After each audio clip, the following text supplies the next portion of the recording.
The no countdown, we'll just do straight live. So we'll see if the video goes. I'll just start talking, may as well. And then people can kind of tune in as they tune in. If anybody pops in, it's great. Otherwise, I'm not too worried about it. Yeah. There we go. Looks like we're live. So anyway, so what I was saying to, kind of what I was saying to Bob is that, and I'll mention this off the top. So real quick, it's an impromptu live. I didn't specifically schedule it far in advance, literally minutes. So this is the IRP post show. Since Dave needed to be in bed, and he should be in bed. For goodness sake, he should be in bed. I asked Bob if he'd be willing to come on and just hang out and chat a little bit, and then we'll go in. And I actually was able to get a blaster. Now I want to say off the top, so of course Paul's hanging around. Thank you, Paul. 2021 Pro Set Blaster. Dare we live the dream? But you know Brian Gray doesn't have blasters, man. You should know better. If they had a blaster, that'd be hilarious, though. I would enjoy it. So Andy, sports card investigator, let me know a little while ago. Here we go. Perfect. Speaking of the guy himself. Thank you, Andy. I want to say thank you again. Just I said separately as well. And Andy sent a nice little care package that included a hockey card here. So we've got a young gun from 2017, Pierre-Luc Dubois. So very cool. Appreciate that. Thank you, sir. And this is the blaster in question. So the infamous 2021 Metal Universe. So there you go. Very fancy. So I'm going to crack that open in a minute. And then we'll just kind of hang out and chat a little bit. So it'll be kind of fun. Speaking of Andy's, we got She Blinded Me with Refractors. Other Andy. Good evening, Andy. The legendary Bob Lewis. Yeah. Very true. Evening, Yannick. So yeah, little bonus coverage, a little, like I said, a little post-game IRP content for those so inclined. Now, one thing I was going to mention, so let me just pause this so I don't get distracted by it. There we go. Good evening, Jeff. And Rick. Vintage Outlaw Cars, love it. Aussie Card Dad, yes, absolutely. Pick up the kids up from school. That's what you get when you're in the Australian time zone. There you go. Perfect. No, glad we can entertain you for a couple of minutes. So, like I said, I'm going to open up the blaster here. I'll crack it open in a second. One thing I did notice, and I'll quickly mention it to you, Bob, but what I was talking about is that I've been watching the PWCC auction the last couple of days. I did a video where I gave a couple of first impressions. It was just the general, just going over the way the interface is and stuff. It's real simple stuff.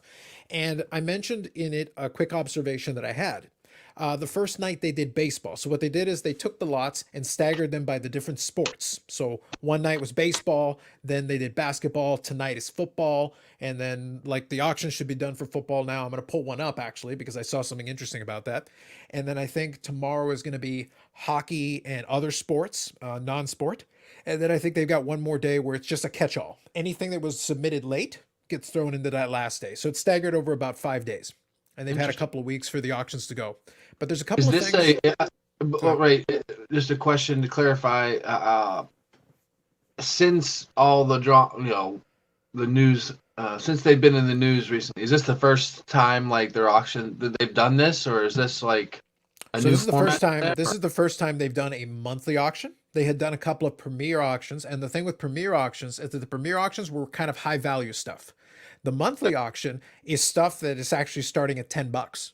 So really, it can it'll start at very low bids, and it would go for a couple of weeks, and then these last couple of days, as the staggered, have been the ending period. They use a little bit of a different format because what happens is at the end of the clock. So when the clock runs out, if you've got a couple of bids, it goes into what's called extended bidding. I won't go into the whole bid, but there's different time periods, and it just extends depending on how people bid. And then when the time runs out and nobody else bids and everybody's stopped, then it's done. There's a little bit of a change to the normal strategy you'd be used to versus eBay. It's not too complicated, but we can get into if other people are curious as well. But we can definitely. But the long story short is that with the baseball one, what I noticed is it didn't get a lot of attention for the regular type stuff. The high-end stuff, no problem. It got plenty of attention, no issue. But I think, and this is my theory, the first issue was a lot of people weren't catching on to it right away. Some people were probably had some trepidation dealing with the PWCC, setup. But it was really easy to set up. I wanted to try it for myself just to see, go through the process. It was really easy for me to do. I was able to bid on it, and I was able to buy. And in the video, I included it. I was able to buy 2-1 Soto cards for prices that I was very happy with, and prices that were, in my opinion, below comps, comfortably below comps. And that was the story of the first night. But not so on the second night. On the second night, I noticed some people were talking about that and discussing it and complaining about it. And all of a sudden, more people were paying attention to it. And on the second night, the prices started to creep up. And in football, I'm going to give you an example. I think that has completely been negated now. Enough people go, oh my God, there are some bargains. So by the second and third day, nope. Nope. People aren't paying attention. So Mr. Bootman, good evening. Yeah, checked out PWCC myself. The site was very slow, very much so. I agree they do need to work on that software. Good evening to Shay Robert Moreland. Absolutely. Is the style of bidding less likely to be shilled? I don't think it changes anything really, because what happens is you're still making bids. In reality, now there's a little bit of there's sort of a vetting process to a certain degree, but it's very light. The vetting process is really the only thing that could really change it. Now, what they've said is that they use a third party to keep the data on the bidders. So that's supposed to help you with shield bidding, so that like really PWCC themselves doesn't know who the high bidder is and doesn't know what the high bid is. So if you say, you know, it's right now at $10, but you're willing to go up to $500 and you put in a bid for that and it'll go up in increments, just like normal, like you would expect. No one's supposed to know that except for you, the person who's putting it in, and that third party that it's being audited. So that's the idea. That's supposed to be one of the shield bidding protections, whether you trust that or not. All I can say is that on that first night, if there was show bidding, they did a terrible job because prices were low on a lot of things that are in the price range that I might be interested in. That's why I was able to see something. I picked up a rookie year Bowman Chrome Prospect Soto, the orange shimmer out of 25 in a BGS 9 for $280. The last raw one on eBay sold for $400. So I got a graded one for $120 less than the last raw one that was only a month or so ago. Not bad. Did that go into extended bidding, or is that? It did. But in all honesty, all that really happened was that I bid during that time period, waited until the end of it, nobody else bid, and I won. Like it doesn't, the extended bidding makes it sound more complicated. Like if I have to explain it and show like the chart, it feels more complicated than it is. But really, all you have to do is bid whatever you're comfortable with and move on with your life. Okay. Yeah, that was my next question. Like, because I know I've done that where like, oh, this is a car that I'm not like, I'll be okay if I don't get it. This is what I'm willing to spend. I'll put it in there and then walk away from it essentially. But those other ones that you follow up to the last 6 seconds, you know, you put your high bid in right at the last minute. Yeah, and you don't really gain anything by doing that, because what happens is if you place a bid during one of those windows, it extends it to another window. So the other person still has a chance to respond. So there's really no snipe. So like so it completely changes the strategy a little bit. And I'll grab a couple of comments here. So P. Ryan, yes, was lamenting sales orders today. Mostly his sales, like stuff that he was putting on there sold real cheap. And I'll grab one of the comments here. So wouldn't it be funny if all the stuff that went low was purchased by Probstein and he listed on eBay next week? I would enjoy that, but I got to buy a couple of those things low. And I had some people reach out to me separately and say, hey, I was able to win about like 5 or 10 or 3 or 4 auctions, and I got really good prices. But here's the key though. That was on the first night. Because on the first night, people didn't key into it. Then people started mentioning it, and it made the social media rounds. And I think on the second night, it was basketball stuff. So all the basketball guys came out, oh, great, I'm going to get some bargains. Then the prices went up. And then tonight, the football guys have heard the same thing again. And I noticed that some of the football stuff was going for at comps or even higher than comps. So it's like that gravy train seems to have closed very quickly. Any interaction between bidders? On the system, you can't really do that. Okay. Yeah. It's pretty much you just place your bid. Yeah, the mid to high end. And you also can't see who bid because it doesn't put any usernames or anything. It's just, that's the number of the current bid. The mid to high end seem to sell at comps. For the last couple of days, I would agree. The only complaints I've seen have come from the sellers of base junk slabs. P. Ryan. Yep, absolutely. Oh, we can only hope that Probstein did that. Yes. Good deals had by many. On the first day especially. The second day a little bit. We'll see about the third day. I want to get see the third day. There'll be a good tale, because I'll show you an example. And there's a lot of things. I got to look through a bunch of the data, but this one made me laugh because I decided I was actually bidding on this one, but then once the price got to a certain point, I go, let me do a little eBay search just for fun, and let me show you guys something because I think this will be illustrative. I have a question. Go ahead. Well, so today you say is football. So bidding started at 12:01 a.m.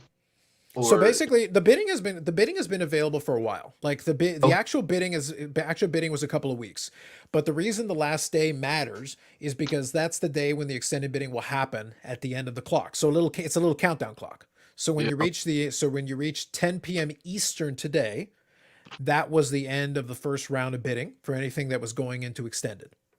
So it just depended on how many people bid. There are things that were won at the end of at 10 p.m. It's not like everything gets a chance to go to extended if nobody's bidding on it, right? As far as I understand it, something like that, yeah. Because I think if only one person, here's what I'll say. I think the extended bidding work happens no matter what, but here's the caveat. You can only go to extended bidding if you placed a bid, even if you were winning or not. You had to have placed a bid during that first period. If you did not place a bid, so for example, let's say you, Bob, make a bid on something and you're the only one. Even if it goes to extended bidding, you're the only one who can bid it from then on. So you're going to win by default. So there's nobody to bid against you. You got to get I get it. You got to get what is it? Something into something. A token bid, something. You got to have you had to have at least attempted to make a bid somewhere during that lead up. Otherwise, you're not available to bid on it. That makes sense. I've heard people that I know that have, shopped PWCC's website. I put a bunch of feelers out there, just so that then they could engage in that auction, because they had a bid in at some point.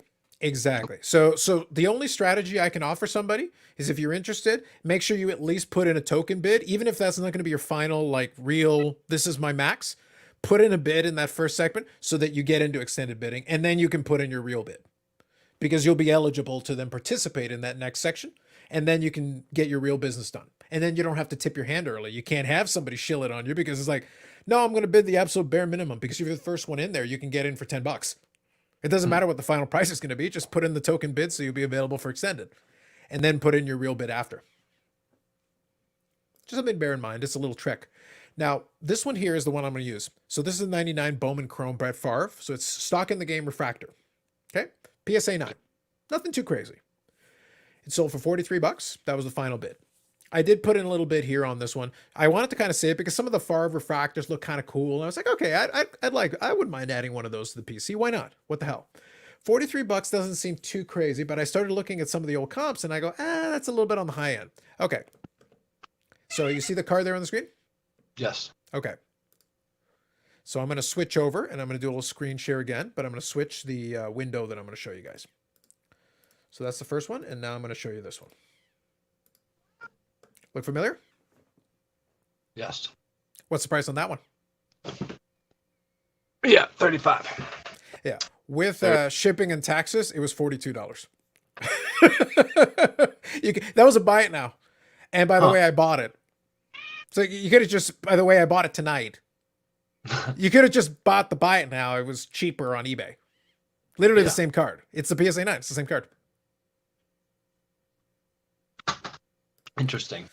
You got to do a little bit of research. That's why I said the baseball night, the first night, I noticed that there were a bunch under comps. The basketball one, less so under comps. Would you say mostly modern and ultra modern stuff? A fair bit.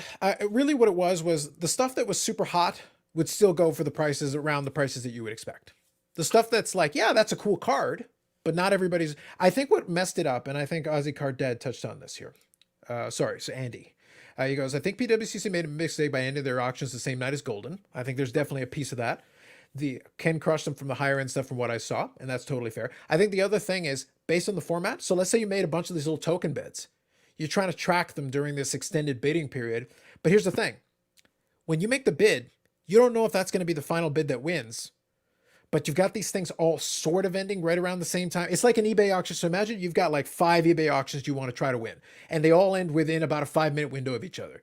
At a certain point, you have to make decisions. What if you can't afford to win all 5? So all of a sudden, you have to make these strategic decisions. Well, everybody else is doing the same thing at the same time. So the end result is you actually then stop bidding on certain ones that you might have kept going on. So it's like it kind of messes with you because they're not staggered really. They're all kind of, so that first period ends for all of them at the exact same time. The extended bidding starts at the same time. It can go a certain amount of rounds. Not all of them are going to go the same amount of rounds. So maybe this one ended and you won, cool, but your other 4 are still going. So now you have to switch your attention over here. You don't have time to celebrate. You got to switch your attention over here. That's a lot of tabs to have open. That's what I'm trying to get at. So your focus, you start to lose your focus on it. If you're not paying attention, there's no snipe software here to help you. So you got to be paying attention to what's going on. Yeah, there were a couple of high-end basketball cards I noticed that sold for significantly more on PWCC at the same time on eBay. That's fair. Yep. A bid from the Um, shadows. That's right. Yeah, can't get it graded for that going forward. Yep, that's true.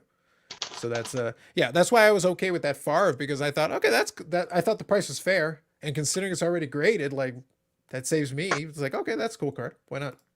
How long till PWCC adds a buyer's premium? They've committed for the monthly auctions and not adding a buyer's premium. Now, everything's subject to change, but somebody asked them that question and they said no for now. So it's something to keep an eye on, but I'll just say it feels like a lot of those bargains from the first night were a thing of the past by night 2 and night 3. So, I'm so those probably people, gonna sound like an idiot, but what's a buyer's premium? so basically, so if you bid on something at Golden, and let's say you win it for $100, nothing at Golden is going to be $100 right now, but let's say you did, they'll tack on 20%. So it's actually 120. So yeah, your bid was $100, but assume it's 120. So that's the buyer's premium. Gotcha. Yep. So anyway, so Metal Universe. Thank you again, Andy. And I will crack this open and we'll have a look, see what happened with this guy. But yeah, I thought it was funny. I was tracking the football stuff with the PWCC, so I was like, okay, that's cool. But yeah, I was How many individual auctions? Are we talking like 300, 500, 200, like different listings? Are you talking about for tonight or per in general? sport? Well, Tonight yeah, or in general? per sport. So the different sports had different amounts. There were 41,000 total lots for the whole auction. Holy cow! Wow. Oh yeah. No, it was very big. So even the individual sports were actually still pretty decent size. Wow. So that's why I say like a lot of stuff got lost in the shuffle. The reason why I paid attention in the baseball one, I can tell you definitively. I know for a fact because I know the market of some of the stuff I was looking at. I can tell you stuff sold for way below eBay comps. Obviously now that is reversed because as Ozzy Carded mentions, now it appears that nope, the tables have turned. The P. Ryans of the world have complained enough, or enough people have drawn their attention, and now it's like those bargains they be gone. I'm getting too many bargains over here. Yep. That bargain's lasted about a day. And now that's done. Yeah, it's kind of scary. There's no one to monitor PWCC shenanigans. No, that's fair. But here's the fun part for me. I agree in general terms with Rick, but just so we're clear, when PWCC was having their initial shenanigans, eBay didn't care. They didn't care until it was convenient for them to care. Right. And by the way, there are guys shield bidding on eBay right now. And they haven't done a damn thing about it. Oh, one more thing I'll mention here for those who aren't aware. So for the blaster, it's 7 cards per pack and 5 packs per box. 7 cards per pack, 5 packs per box. I don't remember if there's any limitations on which inserts and stuff are available, so I really don't know. So there you go. Crack that open. I think I remember Vinny saying that there were no PMGs in retail, but like Probably. a lot of the super makes short. sense. Yeah. That's everything else is fair game, I think. I think that's fair, and I think that's reasonable. Like you should have some advantage to hobby, so I can totally get behind that. So Eric Harris says, "Wait, didn't I rewatch the show tonight? Bob is everywhere. Bob is everywhere." PWCC has a buyer premium premiere auctions. That's right, absolutely. And for premiere, it makes more sense. For the monthly, it would be really annoying to have to tack on like a flat amount. That'd be really weird. Don't forget about the 94 Donruss hockey that had Yager rookie. Yeah, but that's hockey. That hardly counts. Like, who collects hockey cards anyway? Silly Paul. 94 Donruss Yager. Yeah, it's in the same vein as the 52 Topps Mickey Mantle. Come on. Rookies. Yeah. Rookies. I think they won't have any buyer's premium for monthly because they're going after eBay for this market. Yeah. I agree with that because with that one, they're getting so much more in terms of volume of listings. Because the premier auction is less stuff. You have to have like a minimum value to make it worth your while. So buyer's premium, people who are bidding on $10, $20, $50,000 cards are more used to buyer's premium because they're probably buying from Golden too. So for them, it's pretty normal stuff. Oh, go ahead, Bob. I'm just going to show some cards while. Let me think a second. I forget. I lost my train of thought. That's fine. While you're doing that, I'll just show some cards. Keith Yandel. The foil is always nice, so I always appreciate that. Johnny Gaudreau.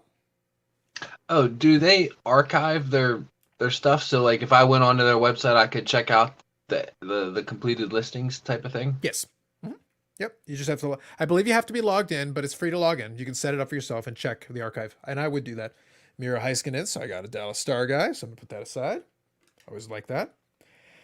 Now, I think you're right. I don't think they have PMGs, but it looks like they do have.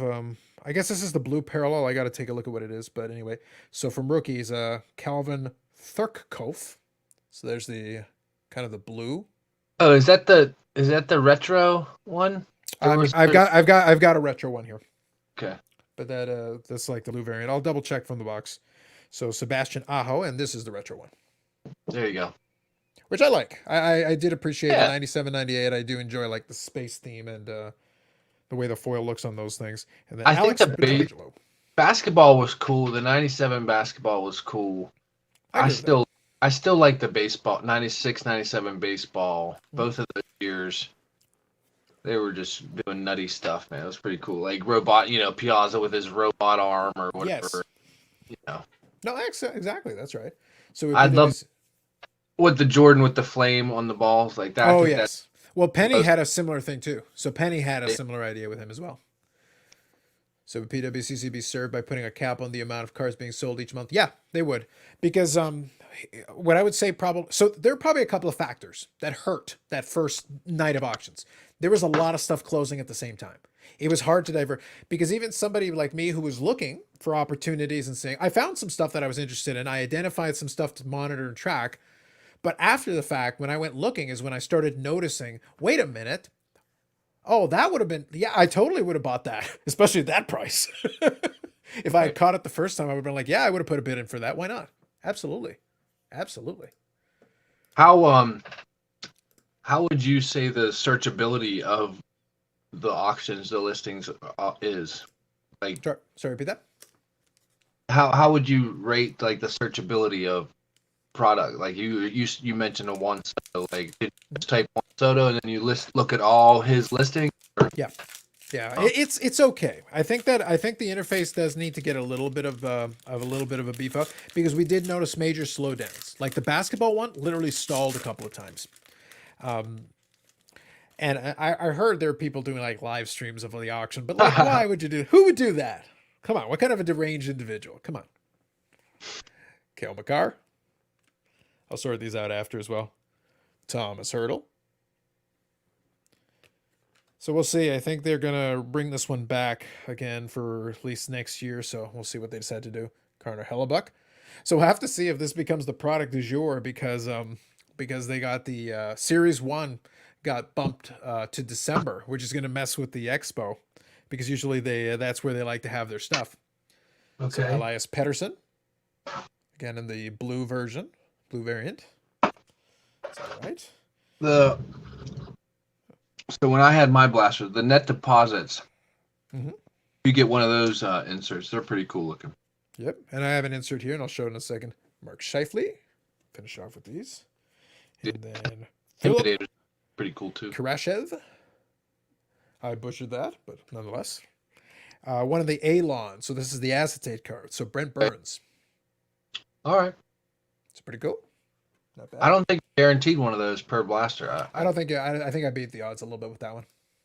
PWCC sketching up. Yep. I think they already did a pre-release on the 2021 metal insert hockey with the inserts. Okay. That would make sense. That'd be all right. Why not? Sounds good. Sounds good. Quickly scan here. Grab the next pack. Give me 1 sec. What do we got here? Beautiful. Okay. Now I'll say more than anything. One of the things they will have to do is they will have to monitor how many lots they put up there, because if they don't make it a little bit, you can definitely search. Like the search function works, but for me, what became tricky is just kind of sorting through the stuff and trying to find certain things that were a little easier to identify. Although they were reasonably standardized with how they lid the listings, which was nice.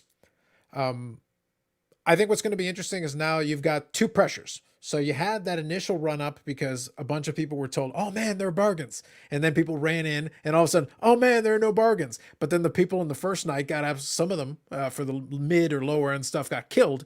So would they want to submit to next month's auctions? Right. It's a great question. And if all of a sudden you have less inventory and now you got more eyeballs, you could end up with higher prices. Huh. But then in that case, why don't you just run to eBay and buy it there, which is what I did with that card. Dylan Larkin. So we'll have to see. Like, I'd be curious if Yeah, I that mean, pushes people. it's impossible for me to like, or I mean, for me to have all that comp information stored away. So like, I would have to have a second source of internet access to look up eBay. You know what I mean? To have eBay open at the same time. If that limits my capability of navigating the PWCC website, then so be it. I Yep. wouldn't overpay. No, for sure. And I think the other thing is they've got an app for it, but I think the app has to be configured so that you can put your bids through that. That would probably help too, because then that would give you another source to drive traffic, and you could probably do some business through there. So it probably worked out. How old of a company is PWCC? I don't remember. They have been around for a little while in their Man, original iteration. I don't know if any of you guys remember. I used to know this a little bit better when they initially started. They've been around for a while though. They're not like old, but they've definitely been around for a little bit. sure. Sorry, Ozzy Card Dad, but the good news is I'm not breaking for anybody but me. So Ty Del Andrea, there you go. So I got another Dallas Not starter. bad. This is prospect one, so that's He's cool. pretty. Sky, yep, Not Skybo. too Go ahead, sorry. he's not too. I've heard his name mentioned. I think I have his Young Guns. Yeah. So this is the um, Alloyance, Mark Scheifele and Kyle Connor. That's pretty cool with the foil. Alliance. Yeah, I had to read it to make sure like I was reading it right. It's like, yes, it's alloyance, as in alloy. So that's all right. Sticking with the metal theme. This guy apparently is good. Sekiro Kaprizov. Oh, nice. So I've been told he's all right. Fortunately, That's, I don't watch the current game, so I would say that's probably one of the key rookies to get. I think so, yeah. So I did all right with that. So good deals only on the first night, but Team Schmedium is back. Yannick's there with the correct nomenclature. Yeah, it was called Pre-War Card Collector. Yeah, so PWCC, that's what it stood for. So circa 2005. That sounds about right. I know it's been around for a little while, for sure. I do like the PWCC's competing with media on low to mid end. We need more of it. Yeah. So this is actually a good thought. This kind of plays into, we talked about this a little bit, but I'll kind of bring it up again, Bob. And there are some folks that are like dead set against using PWCC and stuff. And I know Ed commented on a couple of the comments that, he wouldn't want to use PWCC, blah, blah, blah. And, individuals in the YouTube sphere are complaining about PWCC's shady track record, which, by the way, is true. Just so we're clear, they have a very shady reputation track record. But at the same time, if we're being practical about this, as consumers, the shield bidding only really impacts you. And I think I asked you this question, and I think you answered it already a little bit, but we can touch on it for a second. The shield bidding only really affects you if you're paying really over comps. If you're paying, like if that far, it wasn't too far off, but you literally could have bought it cheaper on eBay just with a buy it now. Forget about a best offer or anything, just as a buy it now.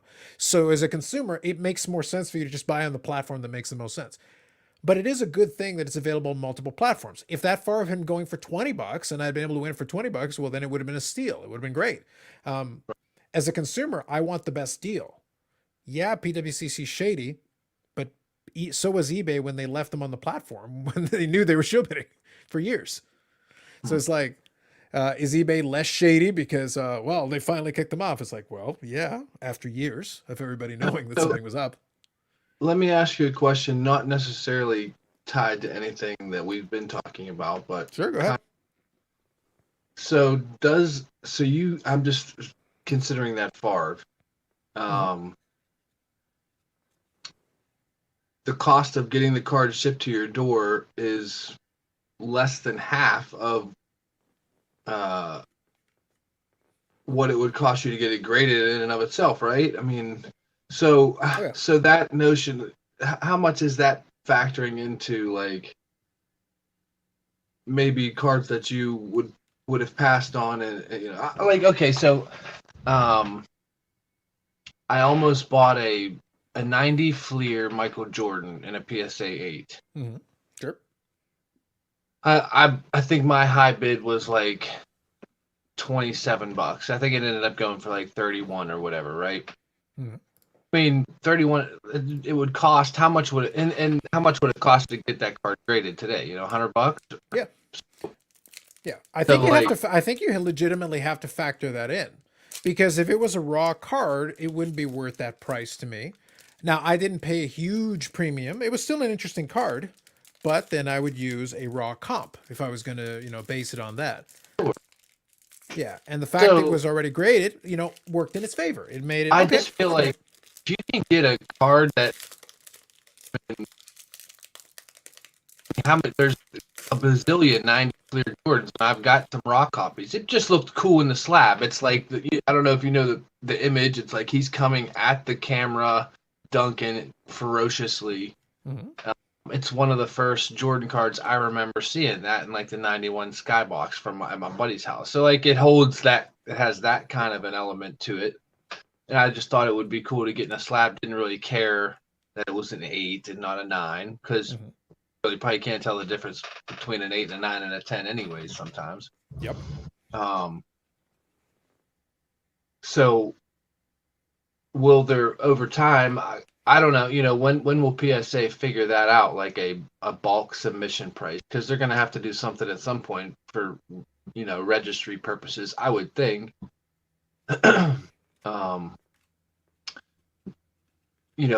Cards, those 8s that are you're getting them for under $50 of decent cards. I don't know, they might carry more weight because of the price of grading. If people aren't gonna like they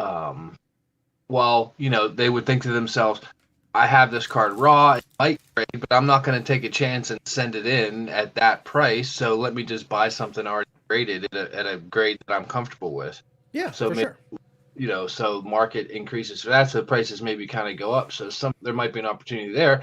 Also, like raw cards right now, that people like, okay, this is on the docket to sell at some point. I've wanted to get it graded to hopefully increase its, desirability, but at that price, I'm not going to do it. So I'm just going to sell it raw and bite the bullet. So there may be like, you think there's so many cards now that have been picked over for grading, but people held on to stuff too long. I mean, there's stuff that I got a bunch of Otanis and Vlads that I wish I would have graded, but I didn't, and I would still want to grade it, but not at this price. But maybe there's people that have cards like that they ultimately know they want to sell, and they'll just sell them raw now. So they might be gradable to somebody else, or they're not willing to wait until the prices come down. I don't know. I could see it coming back down to like $50 a card, but I don't really see it coming back down to under to $15 a card anymore. No, not at that price point. 50 sounds like a possible. I could see certain bulk submitters maybe getting a little bit of a favorable price. That's something I'm keeping an eye on, because I had on the live stream Brad from the PSA Canada thing here. If there's any kind of a favorable, with the amount of volume they have been capable of doing in the past and the amount of business they've done with PSA on this side of the border, if there is any kind of a favorable deal, they're probably the best equipped to be able to negotiate it. So it's something we'll definitely monitor and keep an eye on, and kind of keep the communication open with them and go, hey, what are you hearing? How are things looking? Because he knows, like, he's got folks that he does a lot of business with who would love to be able to submit some stuff. At $50 a card, it opens up some options. There's some stuff that might be interesting at that price point that at 100 plus isn't so interesting. It's just a matter of balancing the desire to get people in there, the set registry. So I'll catch up on the comments here, because there's some good ones here also pertaining to that as well. So real quick here, I'll read Roberts. I was and am a vocal critic at PWCC, but what matters more to me is the buying and selling platform might be better than eBay. Yeah. So for me, it's not. And I think the thing I got from a lot of those commenters on YouTube and stuff, and they're like, oh, well, PWCC, it's like, number one, I know about PWCC Shady Pass. Number two, I also know about eBay Shady Pass. Number three, I know about PSA Shady Pass. Number four is like, guys, if we were to, and like I said, on eBay, our good buddy Probstein, who has always been who is still on the platform, who did he invite on his Instagram live? Bill Mastro. Bill Mastro has a bit of a shady past. My point is, if you're worried about shady people in the hobby, boy, are you in the wrong genre of collecting. Boy, are you in the wrong one. You didn't even mention my shady past. So I just assume it went without saying, Bob. I just assume it went without saying. Like that Hall of Fame is a sham, is what we know. Like it's the whole thing. It's just a front for laundering hobby credibility. That's what we know is going on here. We got questions. Yeah, so real quick here. So Paul says, funny, I purchased one card off PWCC when it was sold on eBay and a couple of probe scene for well under my backspin. That's the thing, though. A lot of people assume that, oh, yeah, they shield everything. No, that would be stupid. That'd be too obvious. There's stuff that went at like normal prices with them like everybody else. It's certain other items that were a little bit more questionable that happened enough times that people started going like, interesting. So real quick here. From PWC's website, they say they've been at it since 1998. So in some capacity, they've existed. Maybe it was just as an account or something. I couldn't tell you. But according to them, they've been around for a little while. It's already enough 1990 Fleer. MJ is already graded to appease the set collectors. These are facts. Robert says, I think set registry specters are likely at some point. I'd agree with that. 30 to 40 seems like the sweet spot for PSA, in my opinion, once they open bulk up. It's possible. It's possible. We'll have to see. We'll have to see. Yeah, and Bobby's saying that's why the card like Carlos Bauer is going to go up just by sheer cost of grading. That's possible. Some people may factor that in and just say, well, it's already graded, so it's worth more, quote unquote. Yeah, right. Yeah, so that's, that's fair. And so that's why for me, like, it made it less problematic when I saw that, but that's why I say I laughed, because it's like, it was a buy it now. I just went just for the hell of it, just go, let me see if I can find this card on eBay. And I found it for going for less. And I'm like, okay, so how much is shipping? How much is taxes for me to send it to the people that I send it to? So this will cost me less? Oh, well, never mind then. You got a nice little Favre collection? I used to collect a little bit in terms of a couple different, because he's a Packer. So Right. so before Rodgers came in, I'd be following for Favre a little bit, but his stuff was always expensive. So it was one of those things where that to me, what I decided to do years ago is that I don't no longer actively collect anybody outside of like the main guys that I collect. That I stick to that. But if I am going to pick up a card or two here, and I've got a Z Folio full of Carlos Delgado cards and stuff like that, for him, his stuff's so cheap, it's fun and easy for me to pick. I can pick up some amazing cards for him for like $5. So like when I see something cool, I pick it up. Just random. Is he in 93 Finest Delgado? Delgado, no. That would have been just before. He's in 94, 95 and onward. But he does have a World Series ring from the 93 team because technically he played games. But he spent the rest of his career never sniffing even close. Like he accidentally was on the team in 93 because he literally got started because he was on the roster as a catcher. Yeah. Yeah, because Delgado started his career as a catcher. And unfortunately for him, if he had stayed as catcher, he'd be in the Hall of Fame with his power numbers. Because he hit 460 home runs. He'd have the most for a catcher ever. Yeah, for sure. First baseman in the American League, though, he can never make the All-Star game. It was a bad time in the wrong league to be a first baseman. Even a great power hitting one who can hit 300. That happens every generation, man. Just guys that I don't know. Like I think, and not to transition to like world, but Freddie Freeman. Where do you how do you rank him? How do you see him? Is he, if they win a World Series, and he's integral? Like, is he a Hall of Famer? I really don't know yet. I'll be honest. Like I hear the name from time to time and I think about it, and it's one of those things where somebody will mention it and I'll be like, oh, I should do a little deeper dive because I am happy to go do my own research on him. I hear enough good things about him that he should at least warrant a look. But whenever I say Hall of Fame, I look for totality, right? So it's like, is there enough there? And that's always a question. I don't think he has. What does he have an MVP? I can't remember. So I'm pulling up his thing there. Yes, he does. So in 2020, in the short season, he got an MVP. So that's all right. Just taking a quick peek here. He was a top 5 guy a couple of times, a couple of Gold Gloves. Let me see here. 5-time All-Star, 2-time Silver Slugger. So that's not like bad. But right now he's 32. He's got 271 home runs, 1,700 hits, 941 RBIs, and a 295 career batting average.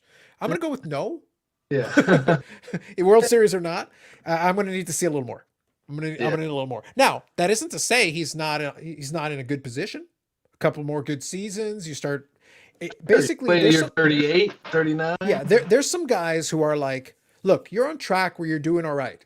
A couple more years of good stat accumulation and we can revisit this conversation, and you might be right up against that line. That's what always makes it tricky. So it's like you're a lot closer than a lot of other folks are. So, but you're not at that I line. guess so ultimately he could end up being the Delgado that just didn't quite get it together, but was a pretty good player for his day, you know. I like that Rick is baiting me. He knows. I always appreciate that people know. I'll get to it in a second here. Yeah, Propstein is off my list of people to buy from. He has a lot of things I like, but I'm not purchasing anything from him from now. Yeah, there's a lot of people that are very suspicious of his listings because they do tend to go a little bit suspiciously high. We've got questions about that. All our hobby platforms have shady aspects. That's why you need to research now for your prices. I totally agree, Asgard. That's very true. He's on his way to be considered for now. Very true. Is Mike Trout a Hall of Famer? 9! 9, Rick! 9! So let me ask you this: when you get caught up, or whatever you have to say. Yeah, we're caught up. We're caught up. So, PWCC is a platform. Mm-hmm. Are there known like entities that list with them consistently? That's what you guys were just talking. Like so and so, his listings always end up being more like it. Is it? You know what I mean? Are there active sellers that people are aware of? Apart from others, maybe like, oh, this guy's he's listing stuff on PWCC this Okay, month. so this is a good question. Actually, I like this question. So here's the thing: on the PWCC platform, the way it's designed, we don't know who's selling it. Huh. So this is something that we'll have to see how these things play out because, like I said, they operate a different platform. They're using that extended bidding thing, which changes the dynamics and it removes sniping. It messes with some stuff. They still got to figure out how to separate stuff and put the listings in stagger them in a way that allows people to make decisions because you don't want them to have to choose between like, look, I can't bid on these 5 things because I'm focused over here. And I really have to make sure I'm focused based on the way you built your platform. You got to be careful with stuff like that because the sellers won't like that. Here's the thing. It's a balancing act, right? You can't have too many bargains for too long or else nobody will list anything good. Right. Because they won't want to, unless it's like super high. If they develop a reputation that only the high-end stuff sells well then you won't get any of that mid-tier, lower-end stuff. And you won't have any of that stuff that could entice some folks to be like, oh, this platform has still got things for me. I'm not in the 5,000 card market, like $5,000 card market. A consigner can't put a minimum then, or something like that. In that auction, it's a $10 minimum price. There is no reserve. Just it No goes reserve. for what it goes for. Yeah. Yeah. Okay. So right now it's like, and because you don't know who's selling, there's that anonymity because it's all coming through because PWCC is the one who's shipping it to you. It's not being held by you. It's already with them. So then they ship it from their standpoint. So right now they're the repository because then when you win, you have the option of, do you want me to ship it to you or do you want me to put it in the vault for you? And then you can ship it later. So you could win stuff for a while, have it in the vault and then say, okay, send me the Bob Lewis collection, send the truck. Yes. Yeah. Or, the Amish Dave Archer one, send the fleet. Right. Yeah. But it just depends. But you have that option. So you can choose between, but also you can leave it in the vault and then someday go, oh, this has gone up in price by 10x. Oh, you know what? Put it up for auction. You push a button and it's online. Any idea what like their vault charges? Do they charge for like a monthly vault fee or something?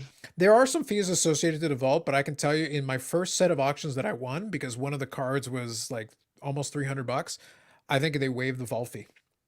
So literally I was offered the option to vault it for free if I wanted to. Okay. So I was like, okay, cool. It gives me the option. I elected to, no, send me my stuff. I want the card, but it's good to know that I had the option. So that's fair. Olerud, super underrated player. Great glove. Not Hall of Famer though. Totally fair. Totally fair. He did win his batting title and had a shot at another one in the National League too. So as a hitter, he was pretty good, but not a big power guy. So for first basemen who don't have power, people don't get excited. But he could hit. That guy could hit. Is Eddie Rosario a future Hall of Famer? Almost anybody could be a future Hall of Famer if you project. Like I understand the question, but it's one of those things. I love how your Freddie Freeman question was not an unfair question, but I find it interesting how many people after 10 years are like, is so-and-so a Hall of Famer? You'd have to be really special to be a Hall of Famer after 10 years. Really special. People think Trout is special and he's not a Hall of Famer after 10 years. The answer is no. The answer is no. Pujols was a Hall of Famer after 10 years, but his numbers were off the charts ridiculous, like ridiculous. And he had 2 World Series rings. So like he had everything that you could ask for and the multiple MVPs and all the accolades. Ichiro started late in his career. But you take his first 10 seasons, you're like, is this guy a Hall of Famer? Yes. Yes, he is. He was 200 hits a year, guaranteed. He was a batting title winner. Like, he was a Have you hitter's heard hitter. that? I heard a stat about Ichiro. I don't know if I said it on your show ever before, but I never went and fact checked it, but it sounded believable that in in 2001 when he was called up, his 10th at bat in the major leagues, he got a hit to put his batting average over 300. His rookie year, his 10th at bat, never fell below 300 his whole career after that. Yeah, but that's what I mean. Like, he was transcendent. Like, when now again, he started late, but and for Ichiro, here's the thing for me. He started late because he started his career in Japan and then came over. And he was already, he was already an adult. Like, he wasn't a kid starting at 19 in North America. Right. But even still, he had 3,000 hits. He started late and he still got to 3,000 hits, which is like, oh. He would have, I've done the math at some point. If you add up his Japanese and, and MLB stats, I think he'd be close to Pete Rose, if not more. With the two combined, he would be more. But obviously, Pete Rose is leading the brigade of saying, well, that doesn't count. It's not the same. Yeah, fine, sure. Pete. We get it. But here's the thing. You take Ichiro, forget all that. You take Ichiro, if he was playing in North America from the start with his ability, and let's say he doesn't get as many hits because, the pitching is a little tougher on this side of the pond. But here's the thing. If he ends up with 3,800 hits, that's amongst the greatest of all time. That's still amongst the, and by the way, that's me reducing him by 400 or 500 hits off of what he actually did professionally. Mm-hmm. That's a lot, man. That's a lot of hits. I forget how I got there, but it was probably around the time Ichiro retired, and it was, I don't know, maybe a Beckett article or something, but it cataloged a few very rare Ichiro rookies or something from his Japan days. There's one that looks like 93, 94 collector's choice or something, and he's like in street clothes basketball, I think, or something. Okay. I think he was a Nike under Nike contract at some point early on in his career, like Nike Japan or something, and it was a promotional card that was given out to reporters or something. There's some crazy limited edition issue, so if you find one, like, they're holy grail type of cards, I guess, for Ichiro collectors. But I like that kind of stuff. I've got one liking strange and obscure cards of these players. Is that a thing, Bob? Yeah, it's a thing.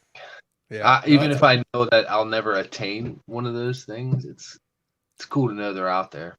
Mm-hmm. So, Bob, actually, I got a good question here. So this is just a statement from 357. Good evening. So 2011 tryout update. Yes, we know. 5,000 only. That's about 4,995 too many, but sure. Yeah, 5,000 only. Look at modern baseball and basketball rookies have popped to 20K, which is true. But let me ask you a question playing off of the latter portion of that. I was listening in, and I'm trying to educate the youngins, Bob. Help me. I'm trying to teach the children. So there were, I think, Scotty B Baseball or something like that. He's got a YouTube channel. He did a calculation. He tried to figure out the print run of Flagship. So he used some of the information that exists to try to kind of formulate, put some formula together and try to figure out, with an approximation, a guesstimate of what Flagship is in terms of print run. Okay. So based on the math he did and took some inserts and their odds and stuff like that and tried to work it out, which is fair. That's kind of the way you have to try to do it. He guesstimated that the base cards have about a pop of about 500,000 for Flagship.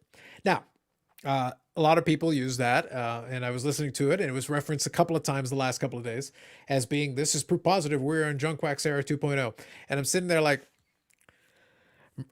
children, I'm trying so hard not to just get annoyed. And that's a short print compared to Junk Wax. It is a short print, but here's the easiest way to do this. And I laughed my head off. I was having such a good time with it. And these are rough numbers. Bear in mind, everything's an estimate, but these are rough numbers. I used my favorite set, 1991 Donruss, my infamous favorite set early on in my collecting career. They had the Donruss Elite inserts. So they were print run of 10,000. There were 8 cards in the set. So the total run was 80,000 of them. We don't know what the stated odds were because nobody knew what the odds were. They were just randomly inserted, but people have made guesses. And some of the really high end guesses say like one in every 75 bucks because it wasn't a case hit. You could open a case and not get one. So it definitely wasn't a case hit. So they guessed like as high as one in 75 boxes. But what I proposed was, and that might not be far off. It's hard to say. Like we really don't know for sure. We know it's not per case and maybe not even per couple of cases. So what do you do? 75 times 80,000.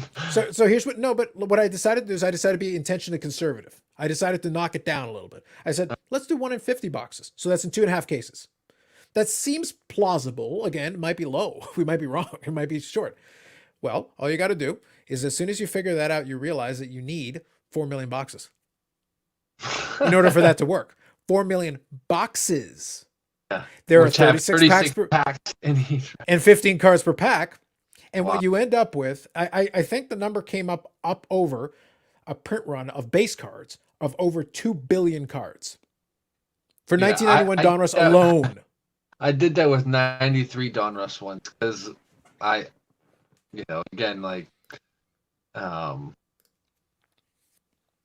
yeah, I mean, it's funny. And I was at like the 9 million mark before I just like gave up because I was so disgusted. Yeah. I mean, there are like warehouses and pallets full of junk wax cards still, Absolutely. But here's the thing, like, just again, it's all estimation. Like this, I'm not counting that binding in any way, shape, or form. We don't know for sure. But even if we're close, even if it's in the ballpark, even if it's in the vicinity, those are such yeah, I actually did calculate the number. I still have it here. So this is what I came up with as an estimate based on that premise I just gave you. That's how many cards would be in the print. 2.16 billion. 1991 Donruss card. Forget about 1991 Topps, which had a huge print run. Forget about, because that was the 40th anniversary of Topps. Forget about 1991 Ultra, which was out there. Forget about 1991 Fleer. This is one set of one brand, 1 year. Yeah, right. It's like, guys, we're not even in the do they even print 2 billion cards today? if I add up all the brands, do I have 2.16 billion cards total? I don't think so. No. Not that high. So that's why I laughed. I go, that's including all parallels. Yeah, but that's why I laughed. It's like, let's assume that 500,000 for flagship is true. Okay, great. That sounds like a great first printing. Get back to me when you go through about 7 or 8 more of those printings, and then we're talking. If you take that 50 boxes and just cut it in half, that's still a billion. Yeah, and that's for one brand, 1 year of the John Quacks era. It's off the charts. It's ridiculous. Like I can't even discuss. Like at that point, I was like, guys, you don't understand the scale. You don't understand the scale we're talking about. They might still be printing it today, and I didn't even make fun of Pro Set yet. I haven't even made fun of Pro Set yet. I think they are still printing 89 Griffey upper decks, aren't they? It's bad. It's bad. Okay, real quick, I'll get caught up here. I know there were some good comments. I'll catch them.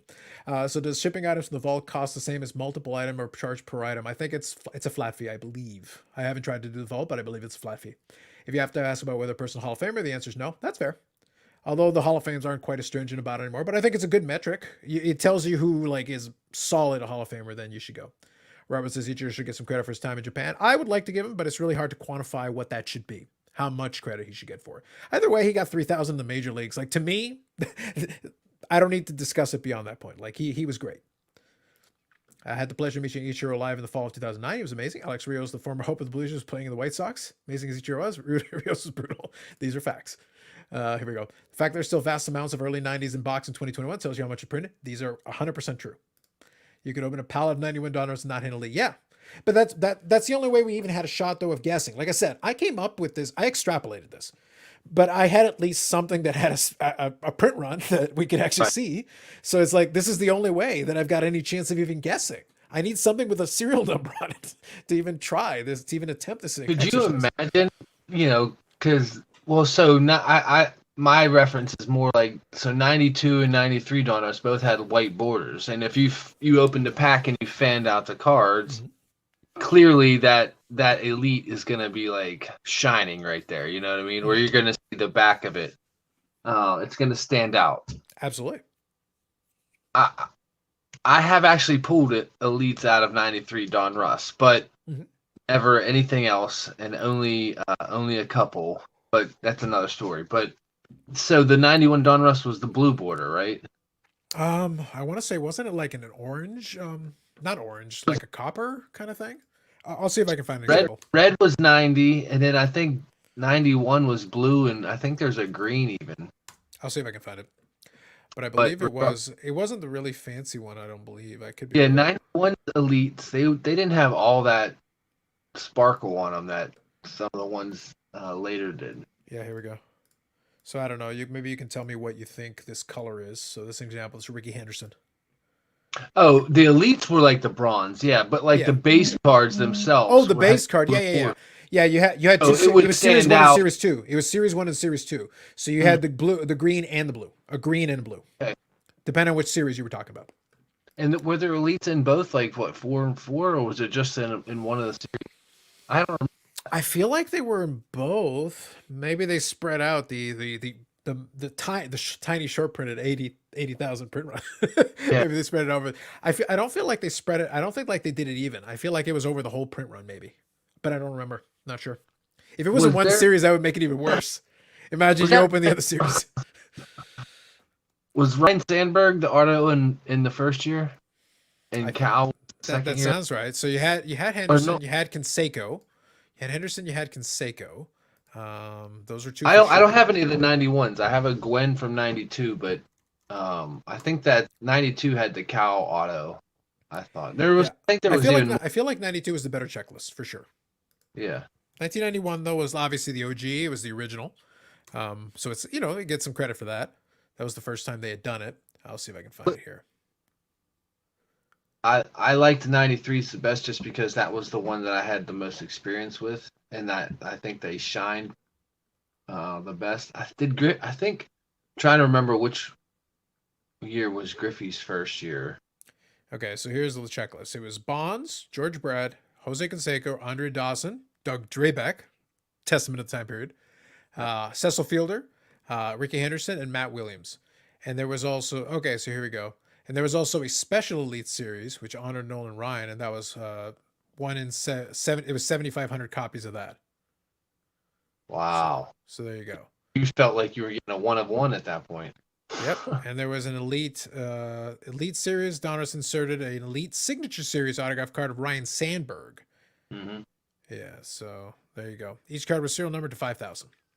Super duper short print. Yeah. So Rick here says an open case of 87 Topps baseball. At least I love the wood grain border. See, here's the thing, junk wax or not, I would enjoy opening that. I used to open a bunch of the rack packs of 87 Topps. I don't care. I still like the wood grain border. I loved 87 Topps. I thought it was cool. So the Future Star Bo Jackson is one of my favorites. That's exactly. That's a great one.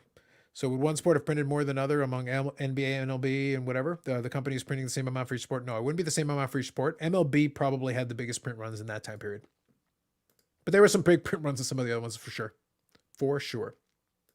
MLB had the longevity of big print runs. The other sports caught up in the late 80s. I'd agree with that. Like I said, the early 90s period, like that 90, 91, 92 was like the apex of apexes. Like it was ramping up in that late 80s period, but then like it hit its absolute apex in that early 90s. That's why I used that 91 Donruss. It was right in that like sweet spot where it's like, and don't forget Upper Deck printed 91 to the moon too. Like it was, 89 Upper Deck, 91 Upper Deck says hold my beer. We'll print way more. We'll show you.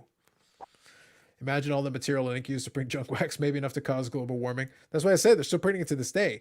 Our shortages are actually directly related to us still printing it to this day. Cal Ripken had a Donruss Elite signature card, maybe around 92. That sounds right. Yeah, there was definitely an autograph version of the Cal Ripken. But they found ways of incorporating, like I said.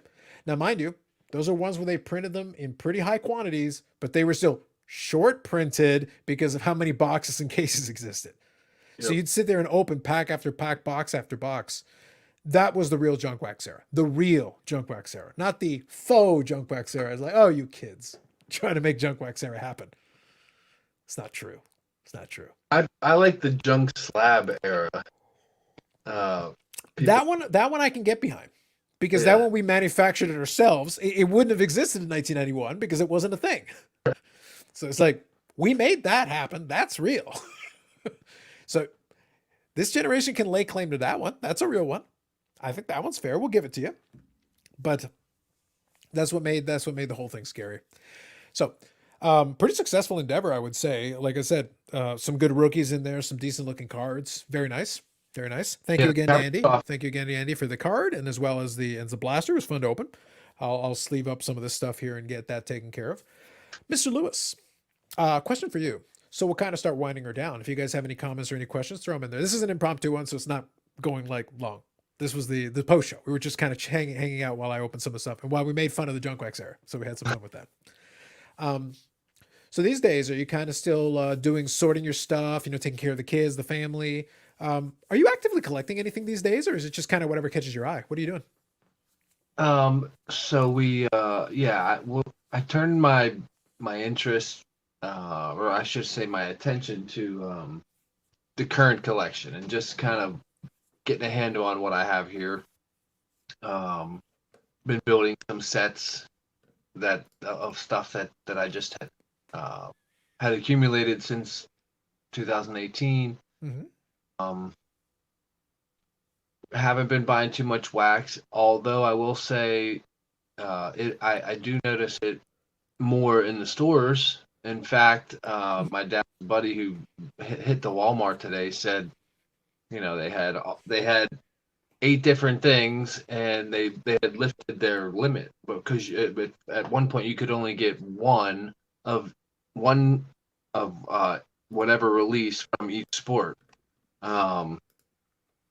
So Topps, be looking for Topps Chrome baseball. That's basically what we're looking at right now. We like to open packs, so I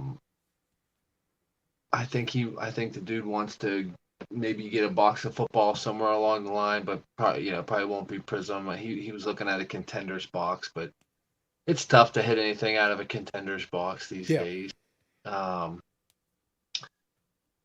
But yeah, just it's been an organizing for the amount of time that I get.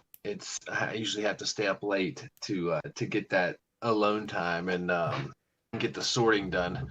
But yeah, I'm fine just kind of going through the cards that I have, building sets. I got one of those. I don't know if you've seen these things. Oh, the tray. Yeah. Don't build a set ever without one of them. So it just makes it go so much faster. I'll make sure to give that to my employees who do the sorting for me because I refuse. It's like I cannot sully my hands with such tasks. Right. Absolutely. I'm too lazy to sort. Like you can't see it right here, like right beside my head. There's this little box here.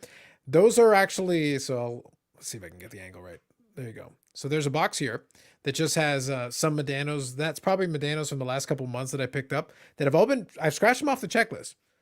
I've been too lazy to sort them and put and that's stuff in one touches and stuff. It's like, by the way, it's nice stuff in there. If I grab it, there's some good stuff in there, but it's like, sorting. No. Yeah, this is like a Meadows box right here. Okay. And same thing. I can relate. I've got a stack of top loaders over here that are ready to go, checked off the checklist, but have I gone through and this one goes here, this one goes here? No. Yeah. Yeah. So actually, this would be maybe a good question. I'll kind of leave off on this. So you're starting to see some blasters. That's good. So let me ask a twofold question because it'll take two sides of this. So do you think that now that it's getting a little harder, like you can still make money on doing some things, but obviously some stuff has gone down and some stuff has slowed down, cooled off a little bit. And, Patrick Mahomes isn't going to new heights, the Chiefs are struggling, the golden boy from that. Are some of the folks that were injecting money into this thing getting kind of bored that the money isn't as easy as it once was? You can't just show up, send a couple of cards in for grading or do whatever, make some money and make 3 times as much. Now you got to kind of work for it. Yeah, I remember the days of it didn't matter what you bought, it was worth more the next month. So yeah, that's not you didn't have to know anything about the sport because it was just that bananas. Yeah. I go back to are the people that are pumping this player or that player, are they even watching the games? You know what I mean?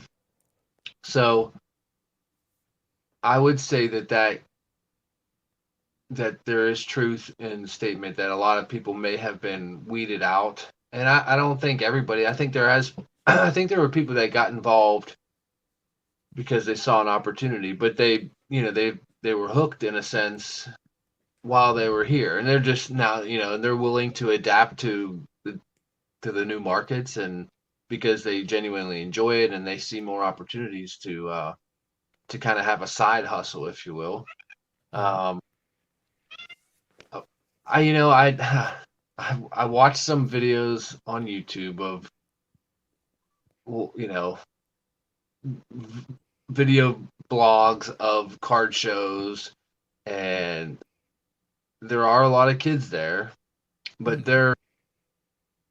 it's not like when I was collecting, you know what I mean? Like I wasn't I wasn't making any 4-figure deals, 5-figure deals or trades at any shows that I've been to. I didn't have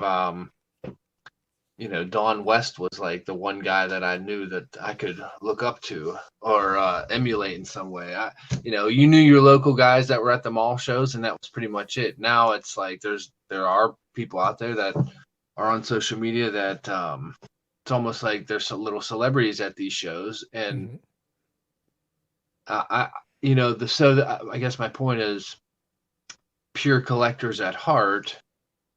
I don't know where they stand these days, unless you've got dads that are raising their sons that way in a sense.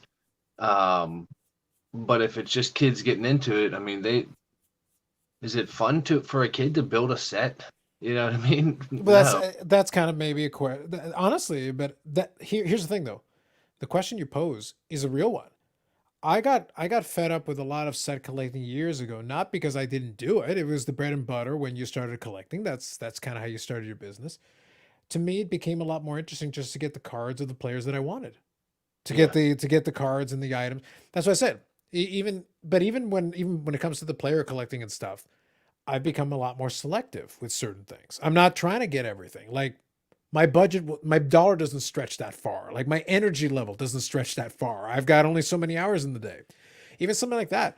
I just thought that 5 card was cool. I saw it and I go, that's kind of neat. It wasn't even in my radar.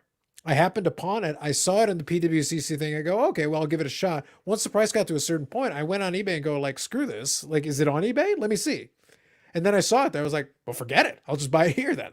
Right. But it wasn't even on my radar to buy. It was just like, yeah, but I'm not going to go out then and buy 50 more Brett Favre cards right now.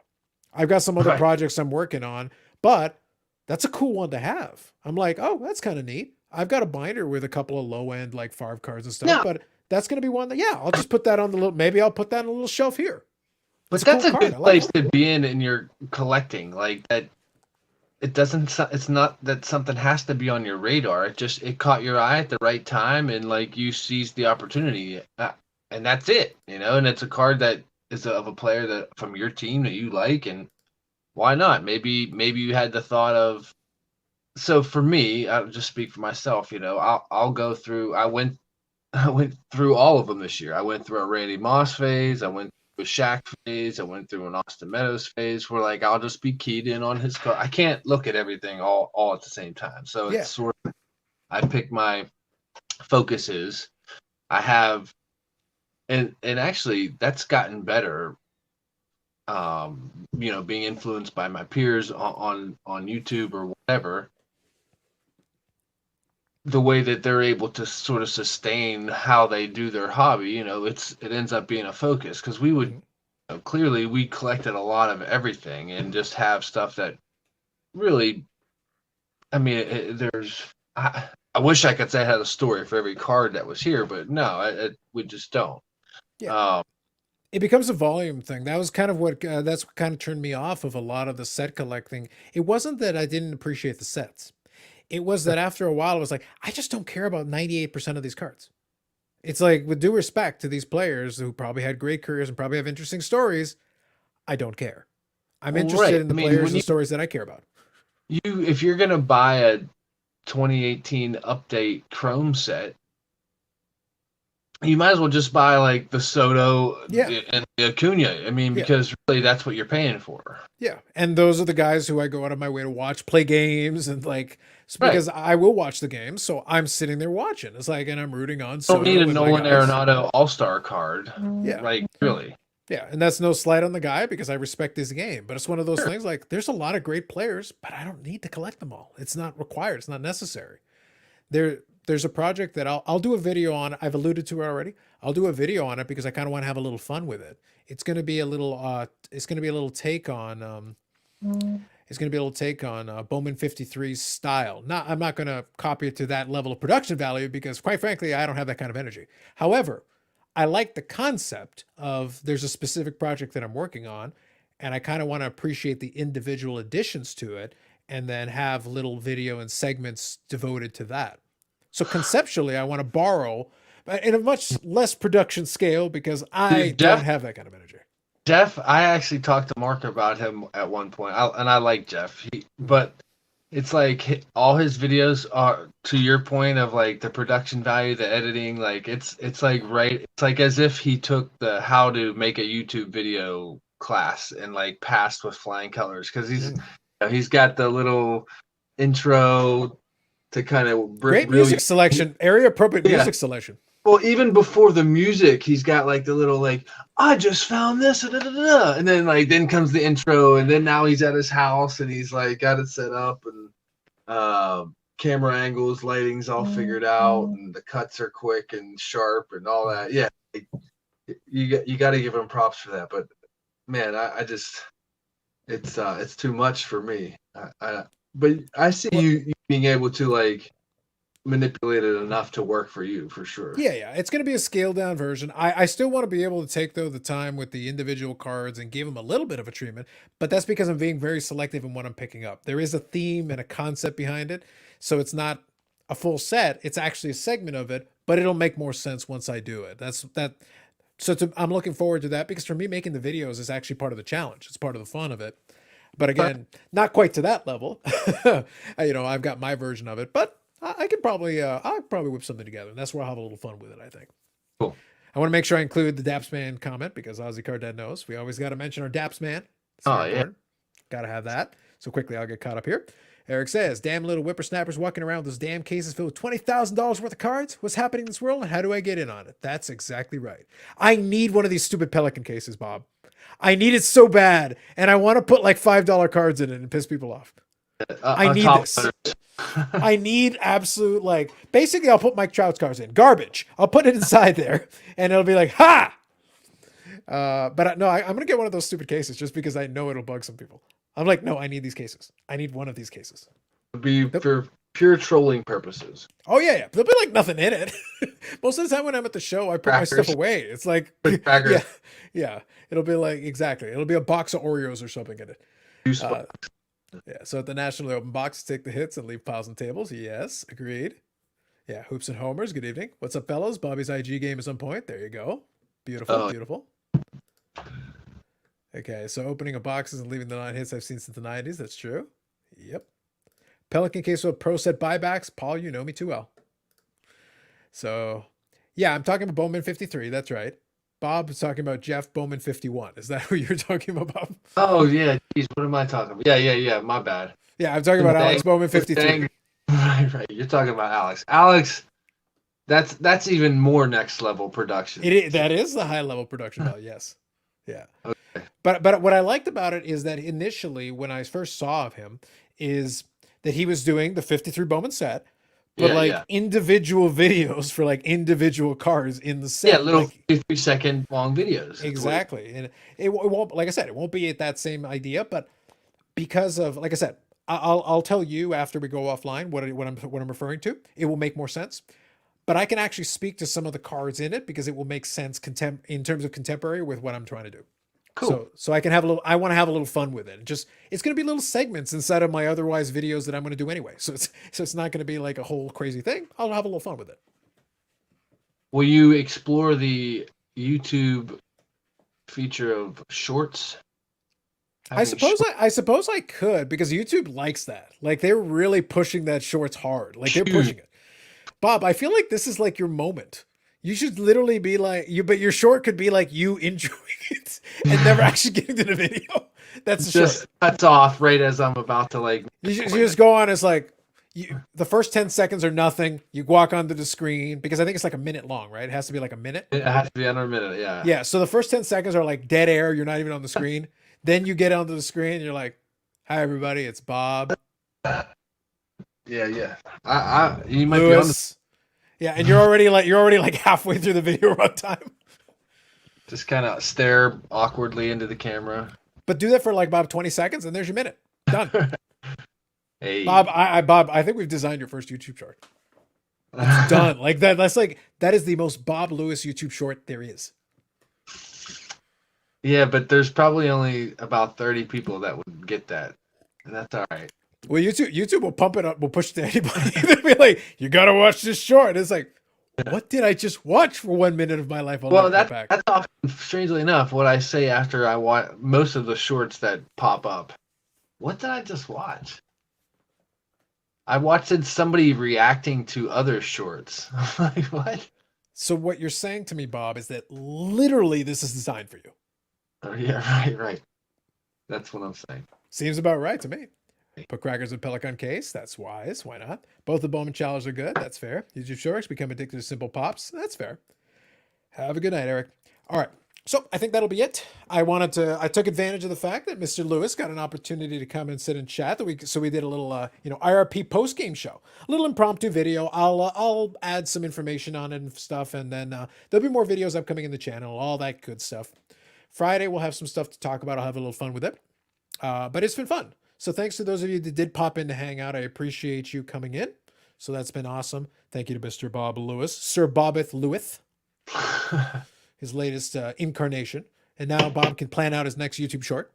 His only YouTube short that will go viral. I'll only need one. That's literally all you need.